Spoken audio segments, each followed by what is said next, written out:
Bienvenido al mundo del mañana! Let's go world!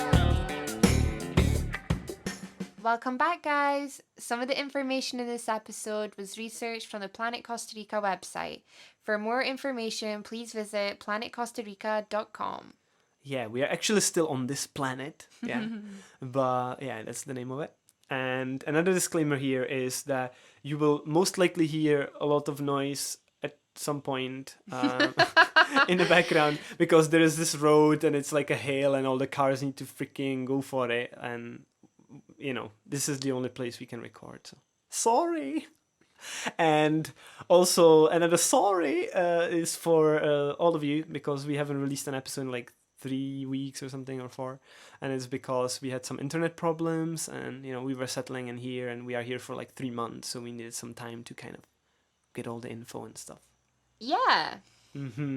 So in this episode, we're going to look into our journey to Costa Rica and introduce the Planet Costa Rica farm, which is our 3rd volunteer placement this year.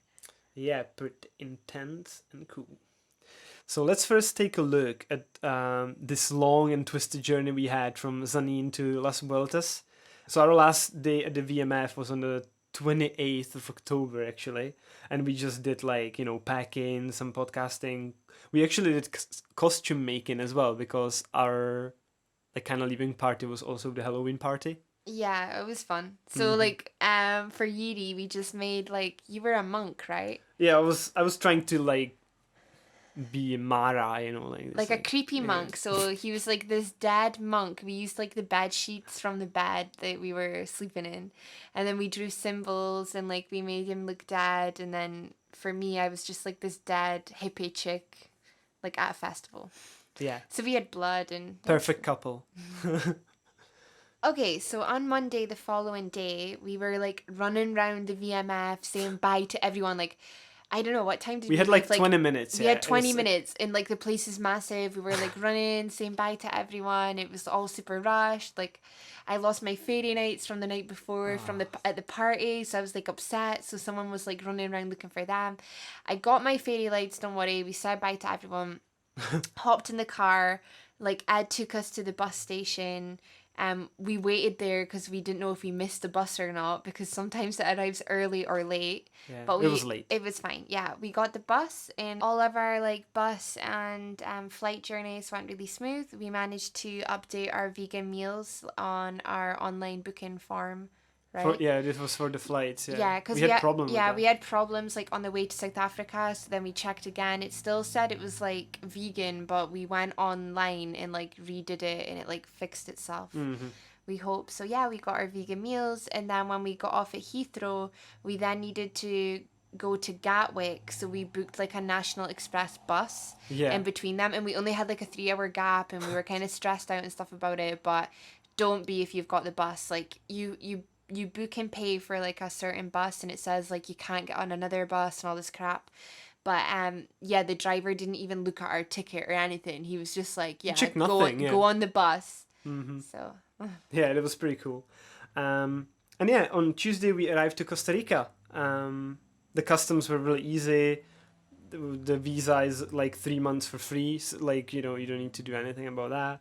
And yeah, we arrived in the evening, and you know, I wanted to initially get an Uber because, you know, Uber is here, but we read there is a lot of like, I don't know how to say, like violence against Uber drivers and stuff is in many parts of the world, which is kind of strange thing. Yeah, and also there's like signs everywhere saying that. Okay. I'm laughing at the noise. Well, yeah, so this is what we were talking about? Yeah. So there was like, when you arrive at the airport, there's like all these signs everywhere with orange taxis saying like, orange taxi, only get in this taxi, don't get in any other taxis. And I was like, whoa, what the hell? And he's like, let's get an Uber. And I was like, no, have you seen the signs? So we got an orange taxi, so Laurie could relax. And no, I actually think it wouldn't be a good idea here to get an Uber from what I've read so far. So. Yeah, and then so we got in our orange taxi. We went to this hotel that I pre-booked, and I'm not joking. So we're in the taxi going through all these like low cost towns, and all the houses have like bars and stuff around them. Like there's not much happening, and There's I'm no like, street lights anywhere, no yeah, people, I'm and it was like, 5 p.m. yeah, and I'm like, what the hell's going on? And then we keep driving, and then we get to like this main road, and it's like all dark, no houses, no nothing, and it looks like we're driving away from everything. And I was like, what the fuck? Like, why have I booked us this place like really far away? Like, it didn't make sense. But anyway, then we see this light, and we then see our hotel name, and I was like, are you fucking kidding me? And the taxi driver like drives up, and like it was like just this like dive of a place, and we get out, and the owner of the place doesn't speak any English, only Spanish. He was super nice though.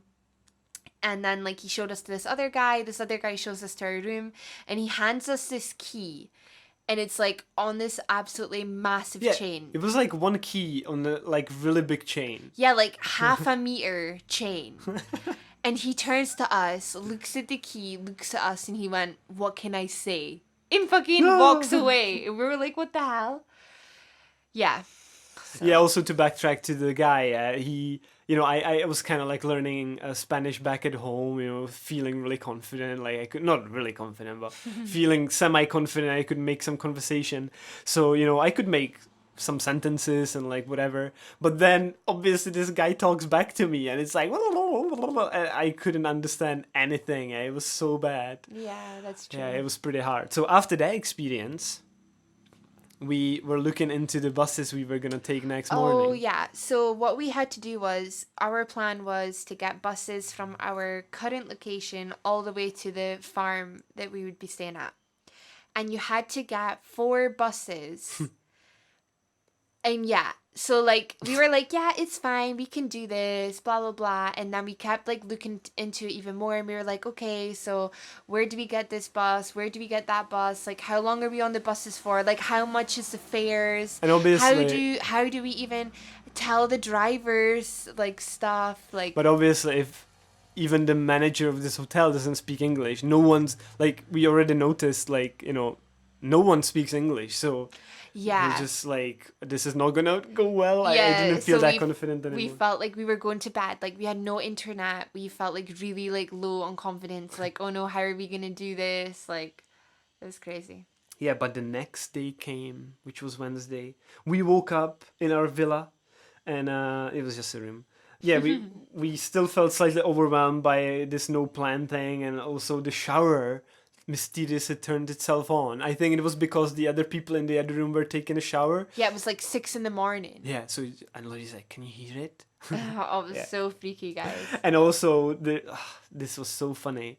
At the balcony, we saw this one massive spider like the night before, and you're just like, oh my god, I hope this is not like everywhere. And then we walk out to get the breakfast and stuff, and I walk into a spider web, and this similar spider is right at my face, and I got such a shock. And then we go further, and there's like basically hundreds of these hand-sized spiders. Yeah, they were massive. Everywhere in the trees, like just spider webs everywhere. Yeah. And we thought, shit, Costa Rica is like this everywhere. Oh yeah, I was so worried. And the owner of the place like acted so casual about it. He like came over and just like moved the spider web out of the way and like put the spider somewhere safe and stuff. And I was like, this is way too many spiders. It was crazy. And then the owner actually, because we texted Alan from Planet Costa Rica, and he, you know, if we could get anyone to kind of pick us up, because that's one of their services they do. Yeah. But it wasn't possible. Like his car was in the garage, and we were like, So oh my god. We thought, shit, what are we gonna do? So we asked the owner if he has any friend, and he had a friend who could like take us for the same price. So we were really chuffed. Yeah. Mm-hmm. Saved us. I was so happy we did that. Yeah. And the guy was really cool. Like he was telling us about the culture and, you know, all these. Yeah, he spoke really good English. He traveled like the world, like in his years, and just like yeah, there was a lot to talk about. He was so cool. It was so cool. Yeah. Yeah, so our first impressions of Planet Costa Rica. So when we arrived here, it was like, what, 12:30? Mm-hmm. And lunch was ready. Like, we met the volunteers here, perfect which was, time. yeah. So, like, Alan was there, Lexi, Leah, and Emily. and it was like a stir fry. The food was amazing as always. Yeah. So anyway, we felt really welcomed. Like Alan's got like a really good sense of humor. Like he was like, you know, offering coffee. He was like, "Oh, do you used to drink coffee?" And Yuri was like, "Obviously I do." And then I was like, "No, but I don't." And he's like, "Okay, you need to leave now." And I was like, "What?" Yeah, he's got Yeah. this type of humor. It's really funny. Yeah, and then we went round and saw all the animals and like unpacked and settled in, and honestly like the weather was gorgeous. Like the whole it just looked like an absolute paradise. Like it was amazing. And then and then we went up to the shop up here, and Alan showed us like all the vegan hacks, like what biscuits are vegan, and like introduced us to bean paste, which by the way I don't know how I'm gonna live without it now that I've had We'll just access make to it. it. Yeah, honestly, Yeah. it's so good. Yeah, so that's pretty much it for our travels and how we got here. And let's now look into some official information about this place. So, Planet Dun Costa dun Rica. dun. Yeah. So, it's a very different project from our two previous ones. So, by their definition, it is not an official farm, charity, or wildlife or veterinary hospital. Yeah, it's more like a workaway type project run by an older American couple, Alan and Patty, and they categorise it as an animal rescue and sanctuary as well as an organic farm for fruits and vegetables. Yum yum. And it's situated in the small mountain valley of the Talamanca range in the Cartago province.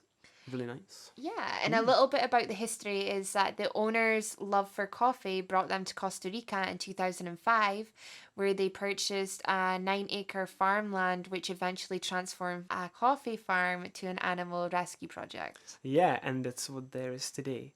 Um, they actually let a lot of the coffee areas return to their jungle state, which brought back a lot of the native birds and butterflies, which is really cool. There's so many. Yeah, the There's butterflies so are many huge. butterflies and birds, and the butterflies are huge. They're like the size of your hand, and they're like really bright colors. They're like in reds and blues, and they're really cool. Mm-hmm.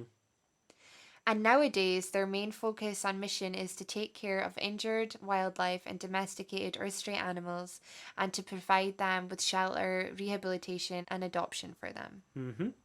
And they have actually cared for street dogs, cats, horses, pigs, goats, and chickens, which we've all experienced. Yeah. However, they also, in the past, cared for sloths, toucans, armadillos, possums, snakes, and baby rats, which is cool. Oh, that would be Yeah, amazing. I would love the baby rats part. Yeah. Also, they try their best to educate people about a vegan lifestyle, organic farming, animal rescue and care, and Costa Rican culture, as well as enhancement of conversational Spanish. And as for the organic farming, it kind of depends on the season, but they can grow like plantain, lime, pejibaye, coconut, Coconuts, my favorite. yucca, malanga, and other things. There's like heaps of stuff they note. They also have this like hillside garden where they could grow cucumber, carrot, cabbage, and many other things. But it's just like depends on the season. Yeah, and some general details about this place. So there's a very strict volunteer application. It's the hardest application we had. It's like a massive form. You fill it out. You like write heaps of content of like your skills, what you can do. Like it's kind of like filling out like a job application. Yeah. Like nowadays, yeah. The reason is because it only houses 6 volunteers at a given point, and obviously they want to get like dedicated people. Yeah, that's true. And they prefer like, vegans or vegetarians transition into like a vegan lifestyle. But if you're really, if you're just like a normal meat eater, but you're really open to veganism and want to give it a shot, like I'm sure that they would accept you also.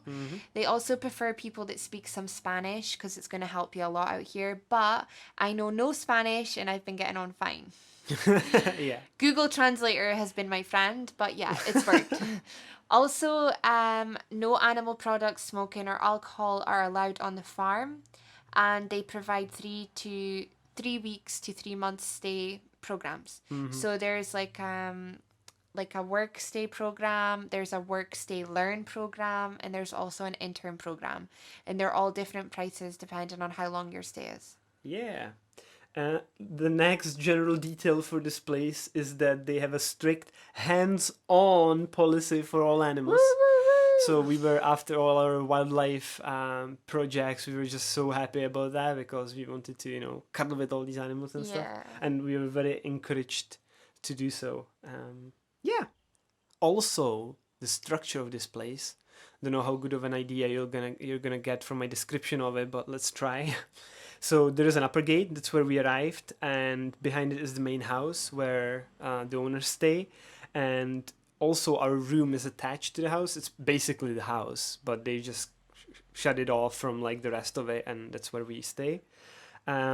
If you go down these steps to there's like some dog kennels, and you get to this place we call the cafe, but it's pretty much the kitchen. That's where we cook for both animals and humans, and then we have the dinners and lunches there and stuff. Yeah, and on the right side from there's like this greenhouse bit, and on the left, if you go like up this path, there's the casita where it's like the shared indoor lodging where the rest of the volunteers stay. There is also another dog kennel, and further up from there even is the pig's house. And the last bit to this place is this like hillside with a path that kind of like weaves itself through the forest to the river where we walk the dogs. Yeah, it's right? amazing. It's so good. Yeah. Yeah, and the accommodation set up here is that you can be situated at the main house, which is where me and Jiri staying just now, Yeah. or you can be in the casita or even the cafe, depending on the situation. Both the casita and the house have a tiled bathroom with shower. Also, you're not allowed to put any toilet paper down the toilet. It has to be separated. Like nowhere in Costa Rica. Yeah, Yeah. it's like their flushing system isn't great at all, and it's just a big no-no. Yeah. Yeah. Also, you can get Wi-Fi. You can get Wi-Fi available at the house, but you are encouraged to get a SIM card and buy some data too. Mm-hmm. As for the food, all food is 100% organic but seasonal, so it depends what you get. And cooking is done with no oil and little salt. Breakfast and lunch is provided on work days, and dinners are your own responsibility. And everybody takes part in cooking and cleaning the kitchen, which is cool. Yeah. Yeah. And the deal with the washing here is that you're encouraged to do your own hand washing with friendly solution made of vinegar, salt, and baking soda. You can try it yourself. Yeah. Or they also have like a washing machine on site. So for about a £3 charge, you can put in a load of washing. So what me and Jiri do is we usually like hand wash our underwear and like chuck in like a weekly load of washing. Mm-hmm. Also we found out like a washing hack is that like here they drink a lot of the coffee, like the ground coffee from the machines and stuff. So we were told like if you just take the used coffee grounds and like use that in the shower, it's like a really good like exfoliator and stuff like that. And after that, your skin should get like some oils from it as well, so it's kind of a moisturizer in the same time. Yeah, we still need to try it, but if you're if you're a coffee drinker and you're keen for that, you should definitely give it a go. Yeah. As for the weather, the farm is situated in this valley where it's like a serious hotspot for rain. And yeah, the humidity is to the max here, but it's pretty enjoyable, to be honest. It's quite warm. Yeah, I think like the weather's perfect. Like Yeah. it's really nice and warm, but it's not too hot. You can escape the heat going in the shade. And then, it's my favorite climate. The Like, nights I get love it. colder here, obviously, but it's not as rapid as in Africa or anything like Yeah, that. that's true. Yeah. Yeah, and we're going to tell you all about our working days in the next episode, guys. Work experience. Yeah, so if you want to hear about it, you've got to stay tuned. And special thanks and a shout out goes to a friend we made here, Leah, as she is continually making our stay a more fun experience. She seems to have it really figured out for her age, and we believe she will rock it out in the world. Yeah, Thank you. she's really amazing. I'm going to miss you so much, Leah. Yeah. Okay, so if you'd like to connect with us, you can find us on Facebook and Instagram by searching Laurie and Jiri Go Wild. We'll be releasing pictures and updates about our travels there. And if you have any questions, suggestions, or would just like to say hi, you can personal message us through our Facebook page or by email at ljgowild@gmail.com. No, but really, message us.